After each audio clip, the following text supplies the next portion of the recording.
नमस्कार, किचन स्टोरीमध्ये मी प्राजक्ता तुम्हा सर्वांचं मनापासून स्वागत करते। आता हिवाळा म्हटलं की बाजारामध्ये मोठ्या प्रमाणात मटार किंवा ज्याला वाटाणा आपण म्हणतो तो दिसतो। आता वाटाणा म्हटलं की मग त्याचा वापर फक्त मसाले भात, पुलाव किंवा काहीतरी 2-3 अशा रेसिपीज आहे की ज्यामध्ये आपण अख्खा वाटाणा असा घालतो। पण वाटाण्याची जर आमटी केली तर ती खूप जास्त छान लागते। अतिशय टेस्टी रेसिपी आहे आणि बनवायलाही अतिशय सोपी आहे। अगदी 5 मिनिटांमध्ये ही वाटाण्याची आमटी किंवा याला वाटाण्याचं भरभट असंही म्हणतात तर ते बनवून तयार होतं।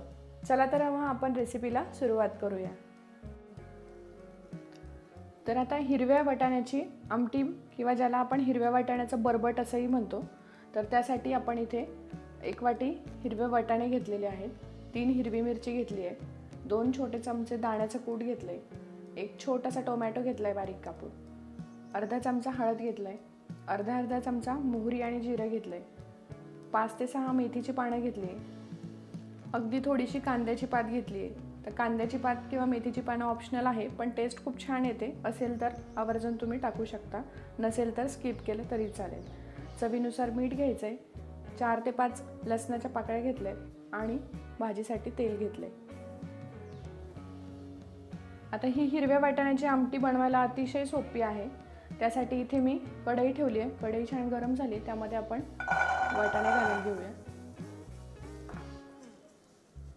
आणि आपल्याला हे अगदी 1 ते 2 मिनिट फक्त भाजून घ्यायचे आहेत।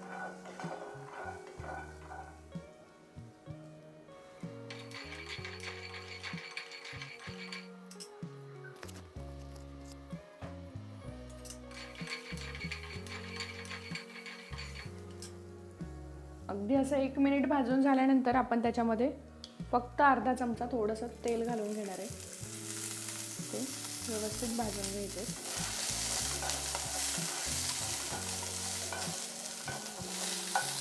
इथे मी गॅस बंद करते आणि आपण वाटाणे आता काढून घेऊ। आता जे वाटाणे आपण भाजून घेतले होते ते आपण मिक्सरला असे ओबडधोबड थोडेसे बारीक करून घेणार आहोत।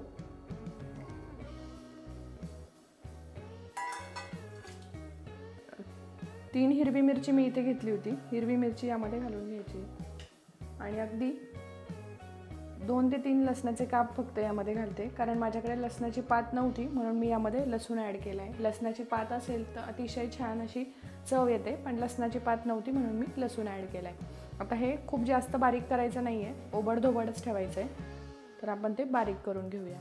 तर अशा पद्धतीने मिक्सरला हे ओबडधोबड असं बारीक करून घ्यायचं आहे, ते बघू शकता तुम्ही। खूप जास्त बारीक केलेलं नाही आहे, खूप जास्त बारीकही करायचं नाही, ते अगदी थोडंसं दाताखाली आलं पाहिजे असं थोडंसं ओबडधोबड ठेवायचं आहे।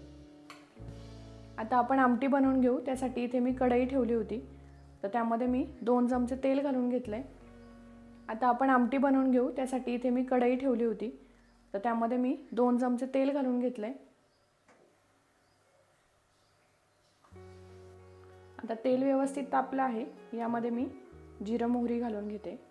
जिरे आणि मोहरी छान व्यवस्थित तडतड झाले की त्यामध्ये लगेचच आपण लसूण ॲड करून घेणार आहोत।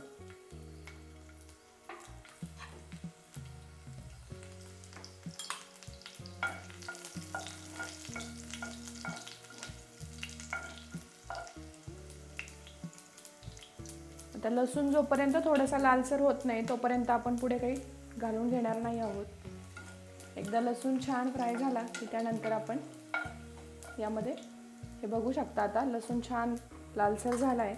यामध्ये जी मेथीची पानं होती ती मेथीची पानं घालून घेते।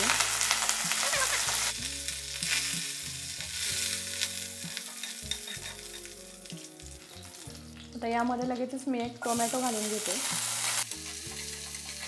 हे व्यवस्थित असं परतवून घ्यायचं। अगदी 2 मिनिटांसाठी टोमॅटो आपल्याला फक्त मऊ करून घ्यायचा आहे।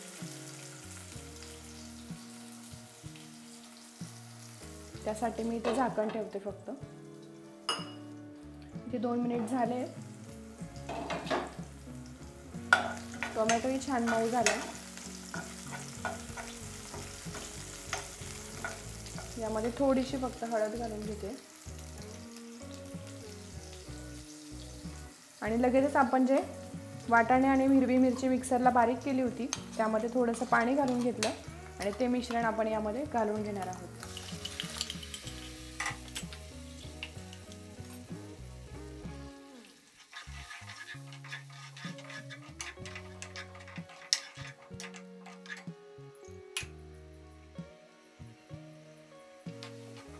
आता तुम्हाला जितक्या प्रमाणात पाणी हवं असेल तितक्या प्रमाणात तुम्ही ॲड करू शकता.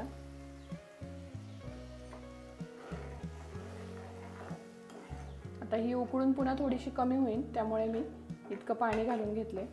यामध्ये फक्त 1 चमचा मी दाण्याचं कूट घालून घेते. आता आमटी एकसारखी व्हावी, अगदी वाढल्यानंतर ते वाटाण्याचे दाणे एका साईडला जायला नको, म्हणून मी फक्त दाण्याचं कूट घालून घेतले, म्हणजे ती दाटसर एकसारखी अशी आमटी तयार होईल. सगळ्यात शेवटी चवीनुसार आपण मीठ घालून घेणार आहोत. बनवायला अतिशय सोपी अशी ही वाटाण्याची आमटी, किंवा ज्याला वाटाण्याचं बरबट असं म्हणतात. खूप जास्त सोपं, पण खायला खूप टेस्टी लागतं. भाकरीसोबत तर खरंच कमाल लागतं.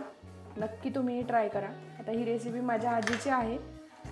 माझी आजी हे नेहमी बनवायची आणि आम्हालाही खूप जास्त आवडायचं, खूप आवडीने आम्ही हे खायचो.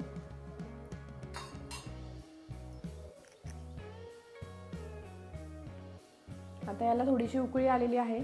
यावर मी झाकण ठेवते आणि फक्त 5 मिनिटांसाठी हे छान शिजवून घेऊ. आपण वाटाणे अगोदरच छान व्यवस्थित असे परतून घेतलेले आहेत, त्यामुळे जास्त काही वेळ लागत नाही किंवा जास्त फार असं शिजवावं लागत नाही.